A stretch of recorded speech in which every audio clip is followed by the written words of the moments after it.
बड़ा मुश्किल काम दे दिया किस्मत ने मुझको, कहती है तुम तो सबके हो गए हो, अब ढूंढो उनको जो तुम्हारे हैं। सुप्रभात दोस्तों, रिश्ता ऐसा हो जिस पर नाज हो, कल जितना भरोसा था उतना ही आज हो।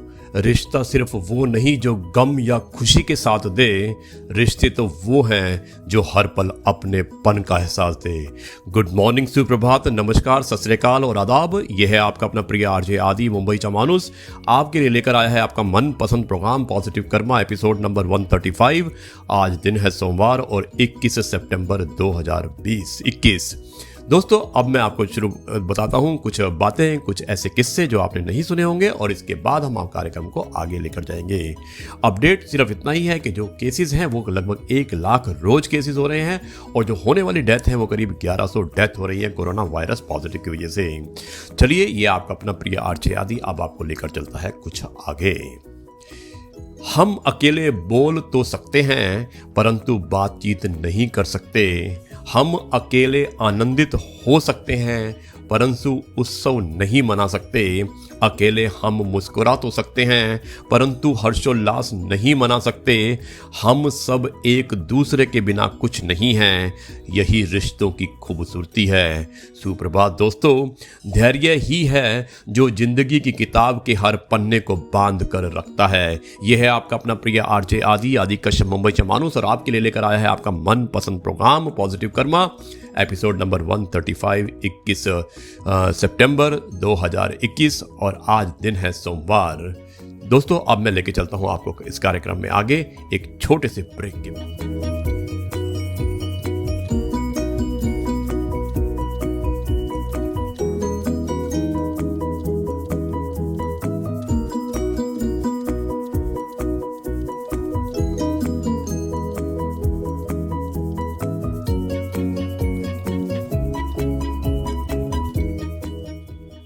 सुप्रभात दोस्तों, 2021 शायद मैंने गलत बोला है, 2020 है तो मैं माफ़ी चाहता हूँ। 2020 मुमकिन नहीं हर वक्त मेहरबा रहे ज़िंदगी, कुछ लम्हे जीने का तजुर्बा भी सिखाते हैं। तारीफ के मोहताज नहीं होते हैं सच्चे लोग, क्योंकि असली फूलों पर कभी इत्र लगाया नहीं जाता। दोस्तों, यह है आपका अपना प्रिय आरजे आदि कश्यप मुंबई चा मानुस और आपके लिए लेकर आया है आपका मनपसंद program positive karma, episode number है 135, दिन है सोमवार 21 सितंबर 2020। दोस्तों, अब मैं आपको एक बात बताना चाहता हूँ और मुझे उम्मीद है कि ये बात आपको बहुत पसंद आएगी और बात का शीर्षक है बड़ों की प्रार्थना। एक बार एक पिता और पुत्र जलमार्ग से यात्रा कर रहे थे और दोनों रास्ता भटक गए। फिर उनकी नौका भी उन्हें एक ऐसी जगह ले गई जहां 2 टापू आपस में आसपास में थे और फिर वहां पहुंचकर उनकी नौका टूट गई। पिता ने पुत्र से कहा, अब लगता है हम दोनों का अंतिम समय आ गया है, दूर दूर तक कोई सहारा नहीं दिखाई दे रहा। अचानक पिताजी को एक उपाय सूझा। अपने पुत्र से कहा कि वैसे भी हमारा अंतिम समय नजदीक है, तो क्यों ना हम ईश्वर की प्रार्थना करें। उन्होंने दोनों टापू आपस में बांट लिए, एक पर पिता और एक पर पुत्र, और दोनों अलग अलग टापू पर ईश्वर की प्रार्थना करने लगे। पुत्र ने ईश्वर से कहा, हे भगवान, इस टापू पर पेड़ पौधे उग जाएं जिसके फल फूल से हम अपनी भूख मिटा सकें। ईश्वर ने प्रार्थना सुन ली, तत्काल पेड़ पौधे उगा दिए और उसमें फल फूल भी आ गए। उसने कहा, यह चमत्कार हो गया। फिर उसने प्रार्थना की, एक सुंदर स्त्री आ जाए जिससे हम यहाँ उसके साथ रहकर अपना परिवार बसाएं। तत्काल एक सुंदर स्त्री प्रकट हो गई। अब उसने सोचा कि मेरी हर प्रार्थना सुनी जा रही है, तो क्यों ना मैं ईश्वर से यहाँ से बाहर निकलने का रास्ता मांग लूं। उसने कहा कि ऐसा ही किया। उसने प्रार्थना की और एक नाव आ जाए जिसमें सवार होकर मैं यहाँ से बाहर निकल सकूं। तत्काल नाव प्रकट हो गई और पुत्र उसमें सवार होकर बाहर निकलने लगा। तभी एक आकाशवाणी हुई, बेटा तुम अकेले जा रहे हो, अपने पिता को साथ नहीं लोगे। पुत्र ने कहा, उनको छोड़ो, प्रार्थना तो उनने भी की लेकिन आपने उसकी एक भी नहीं सुनी। शायद उनका मन पवित्र नहीं है, तो उन्हें इसका फल भोगने दो ना। आकाशवाणी ने कहा, क्या तुम्हें पता है कि तुम्हारे पिता ने क्या प्रार्थना की है? पुत्र बोला, नहीं। आकाशवाणी बोली, तो सुनो, तुम्हारे पिता ने एक ही प्रार्थना की कि हे भगवान, मेरा बेटा आपसे जो मांगे उसे दे देना, और जो कुछ तुम्हें मिल रहा है उन्हीं की प्रार्थना का परिणाम है। दोस्तों, हमें जो भी सुख, प्रसिद्धि, मान, यश, धन, संपत्ति और सुविधाएं मिल रही हैं, उसके पीछे किसी अपने की प्रार्थना और शक्ति जरूर होती है। लेकिन हम नादान रहकर अपने अभिमान वश इस सबको अपनी उपलब्धि मानने की भूल करते रहते हैं, और जब ज्ञान होता है तो असलियत का पता लगने पर पछताना पड़ता है। दोस्तों, यह है आपका अपना प्रिय आरजे आदि कश्यप, मुंबई का मानुस, और आपके लिए लेकर आया है आपका मनपसंद प्रोग्राम पॉजिटिव कर्मा। आज है 21 सितंबर और दिन है सोमवार। चलिए हम कार्यक्रम को आगे बढ़ाते हैं। रिश्ते निभाना हर किसी के बस की बात नहीं दोस्तों, अपना दिल भी दुखाना पड़ता है किसी और की खुशी के लिए। जिंदगी की पहली टीचर माँ, जिंदगी की पहली दोस्त माँ, जिंदगी की बात जिंदगी भी माँ, क्योंकि जिंदगी देने वाली भी माँ। दोस्त, किताब, रास्ता और सोच अगर सही मिले तो जिंदगी निखार देते हैं। हमेशा मुस्कुराते रहिए, कभी अपने लिए और कभी अपनों के लिए आपका हर पल सुंदर हो। दोस्तों, अब मैं इस कार्यक्रम को आगे लेकर चलता हूं एक छोटे से ब्रेक के बाद।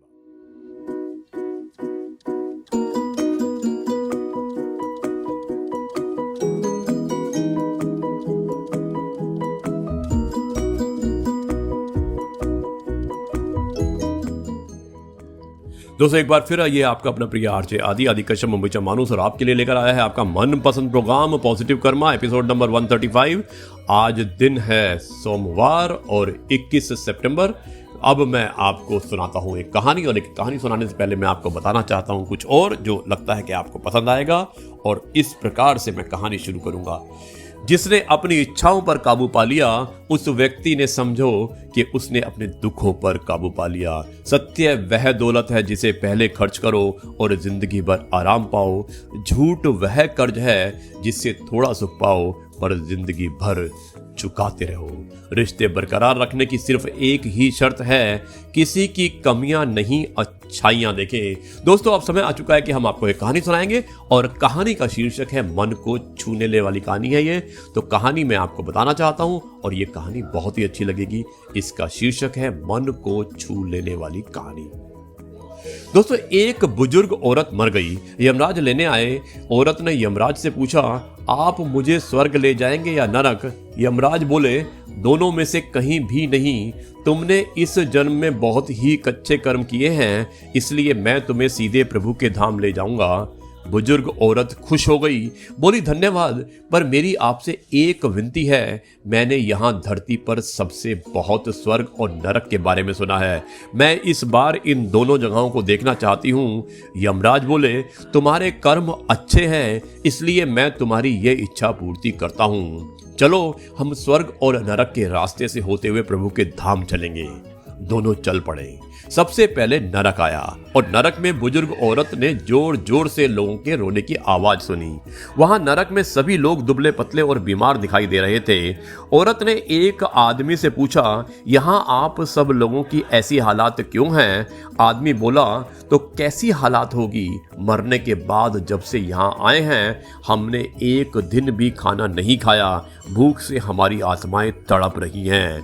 बुजुर्ग औरत की नजर एक विशाल पतीले पर पड़ी, जो कि लोगों के कद से करीब 300 फुट ऊंचा होगा। उस पतीले के ऊपर एक विशाल चम्मच लटका हुआ था। उस पतीले में से बहुत ही शानदार खुशबू आ रही थी। बुजुर्ग औरत ने उस आदमी से पूछा, इस पतीले में क्या है? आदमी मायूस होकर बोला, ये पतीला बहुत ही स्वादिष्ट खीर से हर समय भरा रहता है। बुजुर्ग औरत ने हैरानी से पूछा, इसमें खीर है तो आप लोग पेट भरकर ये खीर खाते क्यों नहीं? भूख से क्यों तड़प रहे हो? आदमी रो रो कर बोलने लगा, कैसे खाएं? ये पतीला 300 फीट ऊंचा है, हम में से कोई भी उस पतीले तक नहीं पहुंच पाता। बुजुर्ग औरत को उन पर तरस आ गया। सोचने लगी, बेचारे खीर का पतीला होते हुए भी भूख से बेहाल है। शायद ईश्वर ने इन्हें ये ही दंड दिया होगा। यमराज बुजुर्ग औरत से बोले, चलो, हमें देर हो रही है। दोनों चल पड़े। कुछ दूर चलने पर स्वर्ग आया। वहां पर बुजुर्ग औरत को सबकी हंसने खिलखिलाने की आवाज सुनाई दी। सब लोग बहुत खुश दिखाई दे रहे थे। उनको खुश देखकर बुजुर्ग औरत भी बहुत खुश हो गई। पर वहां स्वर्ग में भी बुजुर्ग औरत की नजर वैसे ही 300 फुट ऊंचे पतीले पर पड़ी जैसा नरक में था। उसके ऊपर भी वैसा ही चम्मच लटका हुआ था। बुजुर्ग औरत ने वहां लोगों से पूछा, इस पतीले में क्या है? स्वर्ग के लोग बोले कि इसमें बहुत टेस्टी खीर है। बुजुर्ग औरत हैरान हो गई। उनसे बोली, पर यह पतीला तो 300 फीट ऊंचा है, आप लोग तो इस तक पहुंच ही नहीं पाते होंगे। उस हिसाब से तो आप लोगों को खाना मिलता ही नहीं होगा। आप लोग खून से भूख से बेहाल होंगे। पर मुझे तो आप सभी इंतहा खुश नजर आ रहे हैं, ऐसे कैसे? लोग बोले, हम तो सभी लोग इस पतीले में से पेट भर के खीर खाते हैं। औरत बोली, पर कैसे? पतीला तो बहुत ऊंचा है।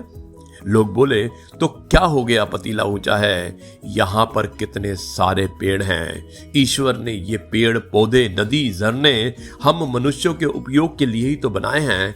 हमने इन पेड़ों की लकड़ी ली, उसको काटा, फिर लकड़ियों के टुकड़ों को जोड़ के विशाल सीढ़ी का निर्माण किया।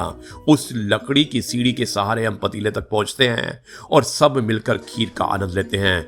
बुजुर्ग औरत यमराज की तरफ देखने लगी।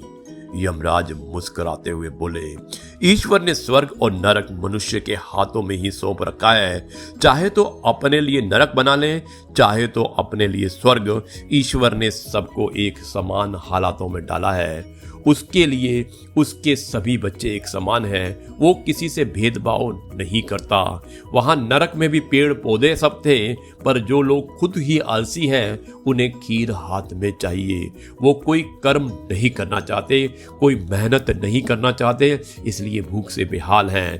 क्योंकि ये ही तो ईश्वर की बनाई इस दुनिया का नियम है। जो कर्म करेगा, मेहनत करेगा, उसी को मीठा फल भी मिलेगा। दोस्तों, ये हैं आज के सुविचार। स्वर्ग और नरक आपके हाथ में है। मेहनत करें, अच्छे कर्म करें और अपने जीवन को स्वर्ग बनाएं। यह है आपका अपना प्रिय आदि कश्यप मुंबई चा मानुस, और आपके लिए लेकर आया था आपका मनपसंद program positive karma, episode number 135, दिन सोमवार 21 सितंबर 2020। और अब इस सभा को यहीं समाप्त करता है और कल आपके साथ फिर मुलाकात होगी एक नए किस्से, कहानी और कुछ बातों के साथ। तब तक के लिए मैं आपसे कहता हूँ अलविदा, नमस्कार, जय हिंद, वंदे मातरम, भारत माता की जय।